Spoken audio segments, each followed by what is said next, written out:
নিজ সন্তানের হাতে নিহত রিনা আক্তারের রক্তাক্ত মরদেহ দেখার পর স্বজনদের আহাজারিতে এভাবেই ভারী হয়ে উঠে চট্টগ্রামের পাহাড়তলী ভেলুয়ার দিঘিপাড়ের পরিবেশ।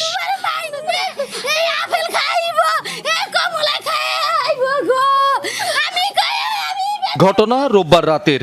নেশার টাকা না দেয়ায় কলেজ পড়ুয়া ছেলে ওমর ফারুক ঘরে থাকা বটি দিয়ে উপর্যুপরি কুপিয়ে হত্যা করে মাকে। এরপর মরদেহের পাশে বসেছিল ঘাতক ছেলে। পরে তাকে পুলিশে সোপর্দ করে স্থানীয়রা।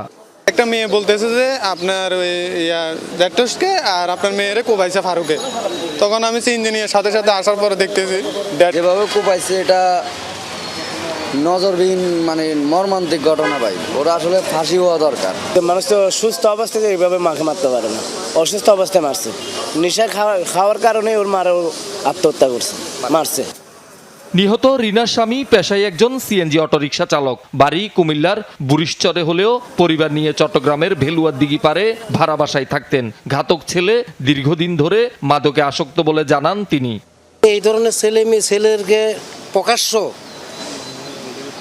ব্রাশ ফায়ার করে মারি ফেলা, আর নাইলে ফাঁসি দিয়ে ফেলা। হ্যাঁ, আমি তো চাই আর ফাঁসি। মা হত্যাকারী ছেলের দৃষ্টান্তমূলক শাস্তির দাবিতে পাহাড়তলী থানার সামনে বিক্ষোভ করেন স্থানীয়রা। ও জুয়া খেলে নিশা পান করে, এই নিশার জন্য মার থেকে টাকা চাইছে, মা দেয় নাই, এই জন্য দুয়ার আটকায় মারে মেরে ফেলছে। ও তোর ফাঁসি হয় ওর মারি গেল। ওর কারণে আমাদের ছেলে আছে, আমাদের ছেলে যারা সাহস পাই যাবো, আমাদের মারিয়ে ফেললাই।